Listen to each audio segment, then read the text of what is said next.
He says, "You're overreacting. You're lucky I put up with you. No one else will love you. You're being dramatic." Or, "If you loved me, you would leave." These aren't flaws. They're red flags. Love should feel safe, not small. Don't justify disrespect. Walk away immediately. The way someone speaks, especially in moments of stress, conflict, or vulnerability, says more about them than any curated persona ever could. Words aren't just sounds. They are extensions of a person's thoughts, values, and emotional maturity. What people say and how they say it reflects how they see the world, how they handle discomfort, and ultimately how they view you. If you pay close attention, language becomes less about what's being said and more about what's being revealed. In the early stages of a relationship, people are often careful with their words, polite, measured, intentional. But the true measure of someone's character isn't found in those early rehearsed lines. It's found in the moments when their guard drops, when they're frustrated, disappointed, or not getting their way. That's when their language shifts. And that shift, that's the truth talking. Someone who respects you won't use words as weapons. They won't downplay your emotions with phrases like "you're overreacting" or "you're being too sensitive." These aren't just dismissive comments, they are attempts to control the narrative and silence your voice. When someone constantly reframes your emotions as irrational, they're not trying to understand you. They're trying to manage you. And that's not love, it's control disguised as concern. Manipulative language often comes cloaked in sweet tones. Statements like, "I just worry about you," or "I know what's best," can sound caring, but when they're used to override your choices or boundaries, they're not acts of love. They're tactics of dominance. A person of good character seeks mutual understanding. They don't override, belittle, or dictate. Then there are the passive-aggressive jabs, the backhanded compliments, the subtle sarcasm that lands just a little too hard. These comments are designed to chip away at your confidence without leaving a visible bruise. They create a cycle where you're constantly questioning if you're the problem, if you're being too sensitive, if you're imagining things. But the truth is, someone who respects themselves and you won't play those mind games. They'll speak with clarity, not confusion, with care, not condescension. Even in disagreements, character shows. A person who is emotionally grounded will argue without demeaning. They'll disagree without disrespect. They'll express hurt without lashing out. Because for them, communication isn't a battleground, it's a bridge. You don't need to wait for some grand event to judge someone's character. Just listen, not to the compliments, the apologies, or the charming lines, but to how they speak when things don't go their way, to how they respond when you say no, to whether their words are consistent with their actions.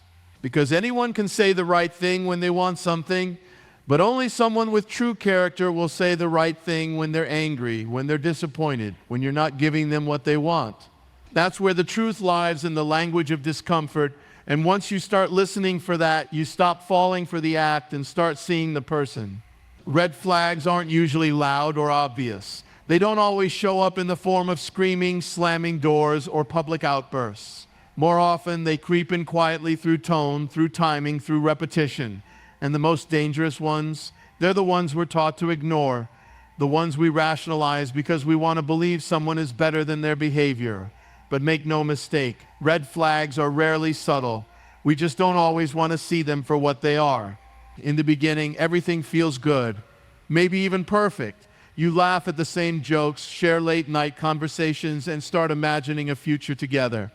But then it starts. Small comments that don't sit right. Reactions that feel out of proportion.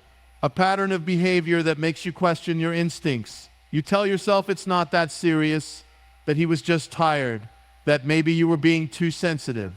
That's exactly how red flags work. They disguise themselves as isolated incidents, but they're not isolated. They're connected. They form a pattern. And the moment you find yourself explaining away the same type of hurtful behavior more than once, that's not a fluke. That's who they are when no one's looking. He interrupts you when you speak, not once, but often. He jokes at your expense in front of others and tells you to lighten up when you get upset. He makes decisions that affect you without including you, then tells you you're being controlling when you bring it up. None of these things scream abuse, but they are early indicators of a power imbalance, of a lack of respect, of someone who doesn't see you as an equal. Red flags don't shout, they echo. And if you ignore the first one, the second one blends in even easier. Before you know it, you're in a cycle where confusion replaces clarity and anxiety replaces peace. You stop asking, "Is this okay?" and start asking, "Am I the problem?" That's how you know you've already started losing yourself. The reason we overlook red flags isn't because we can't see them. It's because we don't want to admit what they mean. Admitting it means letting go of the version of the relationship we hoped for. It means facing hard truths about the person we've started to care about. And that's hard. But what's harder is staying in something that slowly erodes your self-worth while convincing you it's love. Pay attention to how someone makes you feel after the conversation ends. Do you feel seen or silenced, safe or small, uplifted or uncertain? Your emotional response is often more honest than your excuses. And the sooner you stop minimizing those small discomforts, the sooner you can protect yourself from the damage they grow into. Manipulation doesn't always show up in obvious, aggressive ways. In fact, some of the most dangerous manipulation comes disguised as charm, smooth words, kind gestures, calculated vulnerability. It doesn't look like control at first. It looks like love, like attention, like someone finally getting you. And that's exactly the point. Manipulators don't just want affection, they want control. But control is hard to get when it looks like control. So instead, they wear charm like a mask. They compliment you in public, but criticize you in private. They tell you how lucky they are to have you, then subtly make you feel like you'd fall apart without them. It's not a compliment. It's a hook. It often starts with intensity. They move fast, talk about the future early, flood you with attention and praise. You feel special, chosen, even overwhelmed by how much they seem to care. But beneath that whirlwind is something more calculated. A desire to win you over quickly, so you're emotionally invested before you've had a chance to notice the cracks. They'll say things like, "No one's ever made me feel this way," or "You're not like anyone else." It sounds romantic, but pay attention to how quickly those statements come. Because if they barely know you and they're already idealizing you, that's not intimacy, it's projection. And projection leads to possession. Once they sense you're hooked, the charm becomes inconsistent. The compliments slow down. The small jabs begin. You might hear, "I was just joking," when they say something hurtful, or "You're too sensitive," when you try to set a boundary. You start questioning yourself, wondering if you're imagining things. That's the manipulation working. The charm returns just enough to keep you hopeful. They apologize, maybe cry, maybe explain their behavior away with stories from their past. And because you're kind, because you care, you believe them. You want to help. You want to be the one who finally shows them what real love looks like. But charm used this way isn't about connection. It's about control. It creates a cycle: affection, confusion, self-doubt, reconciliation. And the more you go through it, the more tangled you become. You're no longer responding to who they are, but to who they were when they were being charming. You stay for the person they showed you at the beginning, even if that person never really existed. Manipulation wrapped in charm is difficult to see because it doesn't feel wrong at first. It feels flattering. It feels intense. It feels like love. But real love doesn't rely on confusion. It doesn't fluctuate based on compliance. And it definitely doesn't punish you for having needs. So if someone makes you feel both incredibly loved and incredibly unsure if their words sound like devotion, but their actions feel like control, look closer. Charm without consistency isn't sincerity, it's strategy. And it's often the first sign that what looks like romance is really just manipulation in disguise. Control doesn't always begin with a raised voice or a clenched fist. It starts with language, subtle, casual, seemingly innocent phrases that slowly shape the way you think, feel, and act. It starts in conversation and tone, in the words that seem small but carry weight. That's where control takes root, not in the dramatic moments, but in the quiet ones you barely notice. At first, it doesn't feel like control. It feels like concern, like care. He might say, "I just don't like the way they look at you," when you mention an old friend.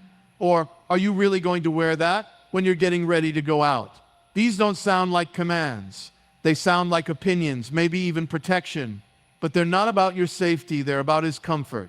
And slowly, your choices start to shift to avoid conflict. You change the outfit. You stop mentioning certain people. You begin filtering yourself. Then comes the guilt-laced language. After everything I've done for you, this is how you treat me. If you really cared about me, you wouldn't act like this. These aren't just emotional outbursts, they're tools. Tools used to shift blame, to create obligation, to make you feel like setting boundaries is cruelty. And over time, you stop asserting yourself, not because you don't want to, but because it feels selfish to do so. Control through language often masquerades as love. He says, "You're mine," and at first it feels romantic, like commitment. But as it's repeated, it becomes clear. It's not about connection, it's about ownership. The words are possessive, not protective. And when you pull back or resist, the language shifts again, this time to dismissal. You're overreacting. You're being dramatic. You're too sensitive. These aren't neutral statements. They're strategies.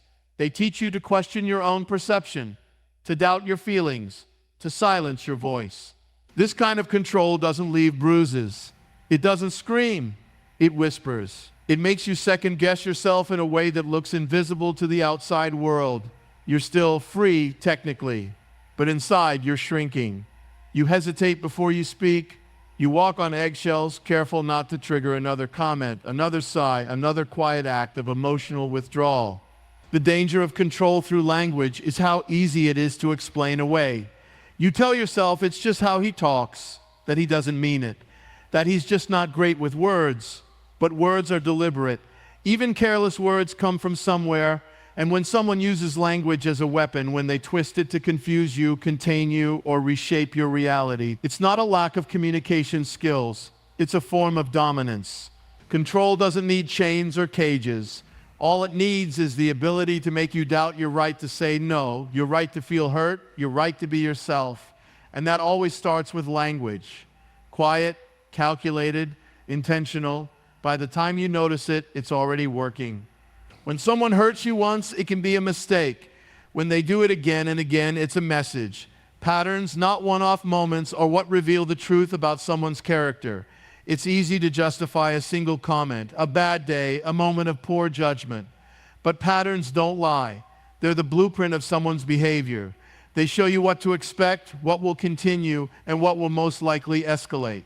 A single sarcastic remark might not mean much. Maybe he was tired. Maybe it really was a joke. But when sarcasm becomes his default response every time you express vulnerability, that's no longer just a communication style, it's avoidance, maybe even mockery. One night of ignoring your feelings might be immaturity. But if it turns into a pattern where your needs are always dismissed or turned against you, then it's a dynamic, not a slip-up. Patterns are built over time, and that's why they're easy to miss in the beginning, especially when the person alternates between being kind and distant, attentive and dismissive. That emotional inconsistency is confusing, and confusion keeps you invested. You find yourself waiting for the good moments to return, holding on to the nice version of him as proof that the bad moments are just exceptions. But here's the truth. If someone constantly flips between loving and cold, respectful and condescending, it's not a phase. It's emotional conditioning. One of the most damaging myths in relationships is the idea that love makes people change. That if you give it enough time, enough patience, the person who hurts you will grow out of it. But love doesn't erase patterns. It reveals them. And no amount of loyalty can undo someone's refusal to recognize how their repeated behaviors are harming you. You'll know it's a pattern when you feel like you're always apologizing just to keep the peace, when you find yourself predicting their reactions before they even speak, when you start editing yourself to avoid triggering yet another round of guilt, anger, or silence. That's not an accident. That's the result of repetition, and repetition is the most reliable form of truth. It's easy to write off one event. It's harder to acknowledge a pattern because that requires facing the reality that this person may not be who you hoped they were, that they may not change, that your effort isn't making a difference. But recognizing patterns isn't about giving up on someone, it's about choosing not to abandon yourself. When someone shows you the same behavior over and over, whether it's manipulation, disrespect, deflection, or emotional withdrawal, believe it. Don't look at isolated moments. Look at the string of them. Don't listen to what they say after they mess up. Watch what they do before they do it again. Because patterns are where truth lies, not in promises, not in apologies, but in the consistency of someone's actions day after day. Red flags aren't challenges to overcome. They're warnings, they're signs that something is fundamentally wrong, not something to fix, but something to walk away from. Yet many people stay hoping love can change someone, hoping patience, empathy, and understanding can turn disrespect into respect, control into care, manipulation into honesty. But the hard truth is, red flags don't fade with love, they grow stronger when ignored. The instinct to fix red flags often comes from a good place. You care, you see their potential, you remember the sweet version of them, the person they were in the beginning when everything felt easy. So when something toxic surfaces, you rationalize. You think maybe it's stress, maybe it's their past trauma, maybe they just need time to grow. You convince yourself that if you just communicate better, love harder, or stay longer, things will improve. But red flags don't exist because of a lack of love. They exist because of a lack of respect, a lack of emotional maturity, or a need for control. And no amount of compassion from your side can teach someone how to treat you right, especially if they're not willing to recognize or change their behavior themselves. Trying to fix red flags becomes a cycle. You forgive, they repeat. You explain, they deflect. You get upset, they blame you. And somewhere in that loop, you lose your voice. You start thinking that maybe you are too sensitive. Maybe you are overreacting.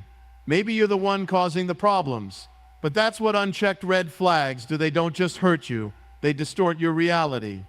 Red flags are not about perfection. Everyone has flaws. Everyone makes mistakes. But there's a difference between a mistake and a mindset, a one-time misstep and a repeated pattern. If someone consistently crosses your boundaries, ignores your needs, or makes you feel small, that's not something you fix, that's something you leave. It takes strength to walk away, especially when you care, especially when the relationship had moments that felt real, deep, even beautiful. But love that comes with emotional instability, manipulation, or disrespect is not worth salvaging. Because what you're fighting for isn't the relationship as it is, it's the illusion of what you hoped it could be. Staying with someone in the hope they'll stop hurting you once they feel more secure or more loved is a dangerous gamble. You're not their healer, you're not their lesson. And the longer you stay, the more you teach them that you'll tolerate behavior that chips away at your peace. You don't fix red flags, you recognize them, you believe them, and then you do the hard thing. You choose yourself, not because you're giving up on them, but because you're finally choosing not to give up on you. Walking away is often painted as weakness, as if enduring more pain somehow proves more love, as if staying in a toxic situation earns you a badge of honor, and leaving means you didn't try hard enough. But the truth is, walking away isn't quitting. It's choosing yourself. It's strength disguised as silence, courage dressed in heartbreak. It's the kind of decision that doesn't feel brave in the moment, but saves your spirit in the long run. We're taught to believe that love means holding on, that real love is about patience, forgiveness, and sacrifice. And while those things have their place, they become dangerous when used to justify staying in situations that are harmful, belittling, or emotionally draining. Walking away isn't the easy option, it's often the hardest one, because it means giving up the hope that things will change. It means accepting that what you wanted, what you fought for, isn't going to become what you need. There's a quiet kind of strength in leaving, in deciding that your peace matters more than keeping the illusion of a relationship intact. It's not loud. It doesn't always come with applause, but it's powerful. It says, I will no longer settle for being misunderstood, manipulated, or half-loved. It's a refusal to keep negotiating your worth or trying to earn the bare minimum. People will tell you that leaving is giving up, that you should have stayed longer, tried harder, loved deeper. But those people don't live in your mind. They don't carry your heaviness. They weren't there for the nights you questioned your sanity, minimized your needs, or cried quietly so you wouldn't start another argument. They weren't the ones making themselves small just to keep the peace. You were, and only you know the cost of staying. Strength is knowing when enough is enough.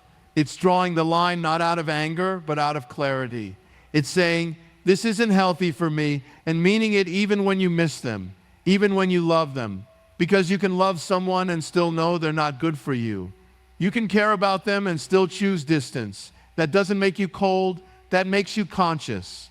Sometimes the most powerful thing you can do is walk away with no explanation, no fight, no begging. Just a decision, a quiet final decision that says, I'm done trying to make this work when it's hurting me. You don't need closure when the pattern has already told you everything. You don't need their approval to leave. You just need your own permission. Walking away is not the end of your story. It's the moment you take the pen back. It's the moment you stop waiting for someone to change and start choosing the life you deserve. That choice, that step, is strength in its purest form, and it's one of the most self-loving acts you'll ever make. We're conditioned to fall in love with potential, to see who someone could become instead of who they consistently show up as, especially when they open up about their past, share their dreams, show glimpses of kindness and vulnerability. It's easy to believe that with time, patience, and enough love, they'll grow into the version of themselves that's been buried under pain or immaturity. But while potential can be beautiful, it can also be a trap. Because no matter how promising someone's future could be, your peace should never be the price you pay to stick around and wait for it. There's a quiet kind of suffering that comes from constantly holding space for someone who refuses to grow. You spend your days hoping, making excuses, downplaying how much their behavior affects you. You tell yourself they're just struggling, that they didn't mean to hurt you, that things will change once they get through this rough patch. But what happens when the rough patch becomes the norm? What happens when your life becomes a waiting room for someone else's growth? You can encourage someone, support them, believe in them, but you cannot build a relationship on who they might become. Because in doing so, you abandon who you are now. You start to silence your discomfort, downplay your needs, and shrink yourself into someone more understanding. And that slow erosion of self, that's the cost of chasing someone else's potential. Meanwhile, your peace is not some luxury reserved for when others finally get their act together. It's a necessity. It's what allows you to breathe deeply, to sleep without anxiety, to feel safe in your own skin. It's what allows you to love without losing yourself. And when someone's inconsistency, emotional unavailability, or disrespect threatens that peace, it's not noble to stay, it's damaging. There's strength in choosing peace over potential. It takes clarity to look at someone you care about and admit, I believe in who you could be, but I can't sacrifice myself in the meantime. That kind of honesty doesn't mean you're cold. It means you value your well-being more than you value staying stuck in cycles of false hope.